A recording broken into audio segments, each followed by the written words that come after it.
In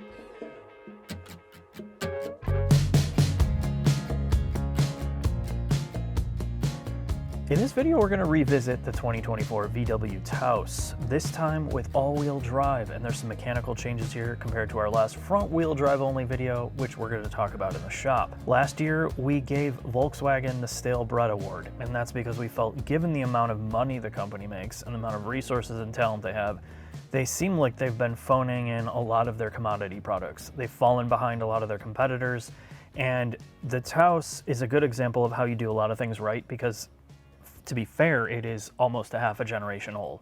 So exterior styling, one of the reasons why you choose this is because it looks a little bit more mature and more upscale than some of its competitors that are trying to wow you with a little bit over styling like Hyundai and Kia. So it's a very classically slide under the radar, mature looking car. The negative part is it is hyper conservative in these gray colors that everybody is choosing or whites. It's going to blend in a parking lot and you're never going to find it. That's just how nondescript it is. You may like that. The inside is a perfect example of how they did things better with their previous generation cars. Everything is physical. And, you know, like once you use the digital stuff, there's certain functions that you're just like struggled to use and you're like, why are they reinventing the wheel? And this basically everything works here without frustration. The steering wheel controls are the classic tried and true that they're bringing back now in some of their cars. You have a mechanical shifter. Climate controls are all physical as well, with the exception of the vent mode. Some of that you have to go into the infotainment, but it's a non-issue. The upper trim level gets auto climate control where the base model did not. In terms of the look of it, because again, this is a VW, they believe in this like monochromatic clean palette. I joked around with Jack, it looks like a modern VW product, but almost like a 911 or an Audi on the door, with the exception you have usable cup holder space or bottle space in the door, real door handles, real physicality, and the way they use light color gray and darks and reflective materials without using a ton of piano black is also very nice. So again, it's about the interior cohesion. If you're using this as a family car, you want to get in and not think about it. Everything's got to work and you got to have a little bit of space. And the beauty of the Taos is it's not enormous, so you can fit it in most parking structures. If you're short on space in a garage, you're not going to pay for that. And it's still bigger than the old Golf. So I'm going to get in the shop. I'm going to briefly talk about some of the mechanical stuff and we're going to take this for a drive.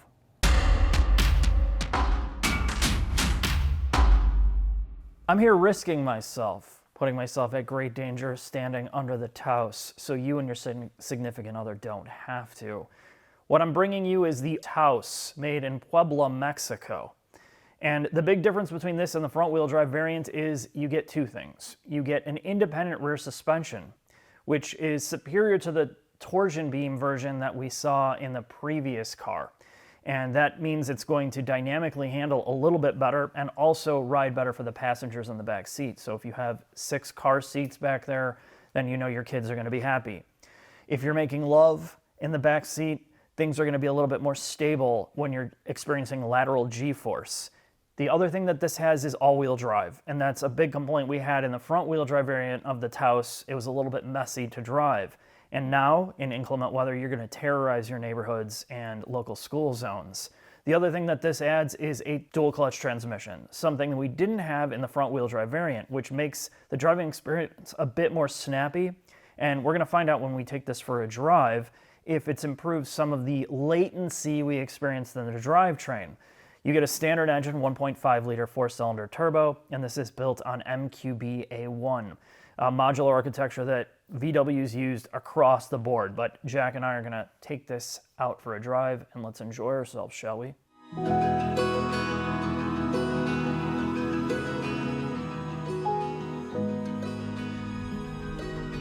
Spoiler alert.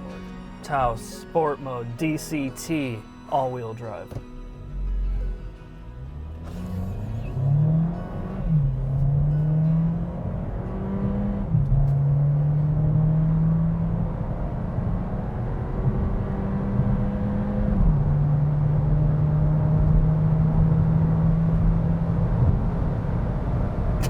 God.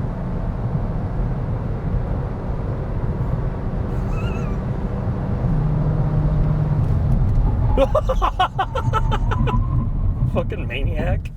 So that was the 60 to 0s, or 0 to 60, 60 to 0 test, and I mean, we're unbelievable performance here, Jack. And You met my girlfriend, Bianca, right? We just celebrated Special lady. Yeah, well, we celebrated our 3-week anniversary, and she's given me the whole, look, I'm a little religious. I don't want to get intimate yet. And I said, why don't we make a deal? We'll go to the VW dealership. I'll buy you one of these bad boys. And, you know, we went shopping, and I got her one. I got her the front-wheel drive version, the base model, because we're only 3 weeks in. That night, let's just say we're going headboard shopping tomorrow. So if you're looking to buy a significant other this type of vehicle, it does offer quite a bit of value. And I think in the Midwest, just thinking ahead, if I'm going to stay with Bianca, I'll probably trade it in for an all-wheel drive version, because there is some benefits to this. It does drive better. It really does drive better, and it drives better in one significant way. It doesn't terminally understeer as much as the front-wheel drive one. That was like an ongoing joke. Like, you felt like you were going to fly off the road every time you drove it. The other part of that car was it didn't ride as well as this. This feels a little bit more refined in terms of driving experience. And the transmission is a mixed bag, because I really was looking forward to driving the dual clutch version of this, and to my dismay, there's still a lot of delay in terms of getting off the ground. There's like a dead zone when you get started, and that's, you know, to be honest, it's small displacement turbocharged engine, and then you have the dual clutch, which is really snappy when you get it going. It like shifts sharply, if it ever shifts here. I don't want to break the speed limit. I'm a safe driver, but it really does snap off shifts pretty quick. But the thing is, it's really jerky. Like, in slow putting, like I got in it this morning and I had to move it. I just moved it in my driveway because I was moving around, and I put it in drive and I hit the gas and it didn't engage the clutches. So it like revved up and then it did a neutral slam and it like shot me forward almost into the grass, and I was going to wind up suing somebody. You know, like the transmission isn't as smooth as you think it would be, and it's not sharp enough to be like, oh, I got to have a dual clutch in here. It makes no sense. So both transmissions have some pros and cons. Versus the torque converted automatic, which I spent probably more time in the front wheel drive variant than this all wheel drive one. Is it a huge benefit? No, not really, but at least it's not a CVT. And in this classic car, you know, this vehicle's in the low 30s, and you can get these starting in the mid to low 20s. You know, this compared to something like a Trailblazer, which we just did a video on, is a massively better car. Yes. The new Kona, though, is a pretty compelling argument against this thing. I don't know, that there's some things that it does that I really like, and this is going back to the original review. You can't not like this interior space compared to the regular VW stuff that they've been pushing. I mean, everything is really simple to use. Yeah, it's physical, really, it's great to use. You get auto climate in the upper trim level. Big door pockets. Yep. It looks like a 911 on the door. You know, like, honestly, it's really simple, very basic. You know, there's just no bullshit in here, and I really like that. And on the outside, as much as it's got as much character as a nursing home rocking chair, and you're going to lose it in a parking lot, it does. It's not hideous. It's not hideous, and it looks more expensive than it is. And I think if you're coming into this brand, you like the German style of it. It does have German style with a little bit of Mexican flair. I do like this thing more than I care to admit. I think it's a solid offering. I just don't know. Would you choose this over the competition? So, I guess going back to it, you have HRV. You have new tracks, which allegedly we're going to get here in the next couple of weeks. And I know you can't wait. Nobody's cross-shopping at tracks with this. But it's a classic car. Okay. Kona. Yeah. Kicks. You're talking about kicks? Do they make the kicks, though? Yeah, they do. Oh. And the Compass.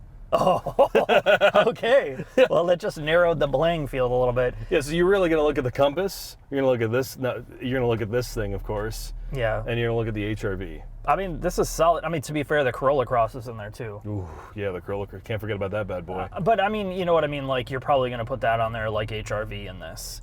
And those are really three hard choices, to be fair.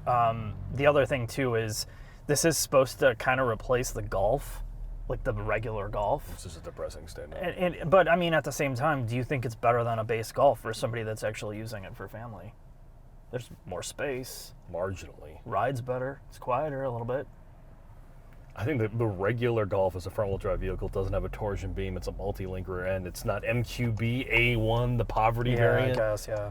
That's, to me, the good thing about this car is it's on an older generation of Volkswagen, which means all the interior stuff is like Mark 7 Golf. Yeah, yeah.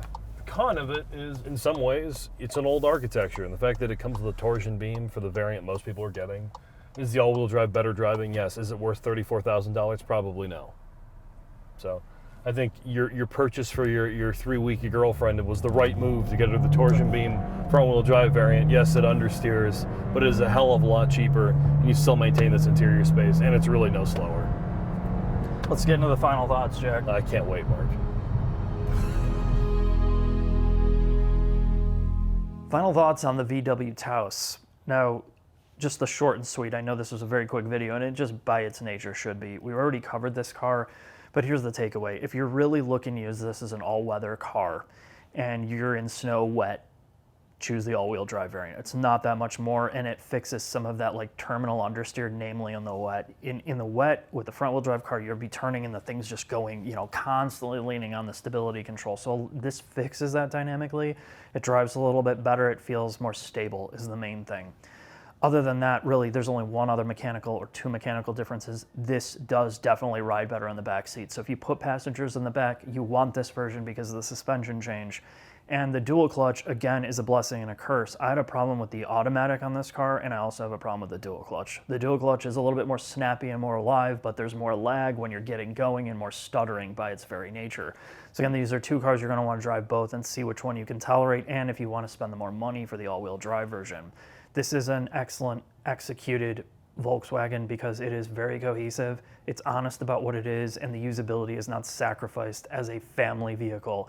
These are the types of cars you want to get in and forget and not be fumbling around with it or having to have a learning curve where you're sacrificing usability for the sake of technology. So being a half generation old really fixes this. This is a good option, honestly, for somebody that is tired of seeing RAV4s everywhere or Honda CRVs, HRVs. It's less, I guess, played out. You don't see as many of these on the road, so it has a unique factor in that way. But don't get me wrong, this is still white toast like many of the other compact CUVs in the segment. Thanks for watching. I'll see you next video.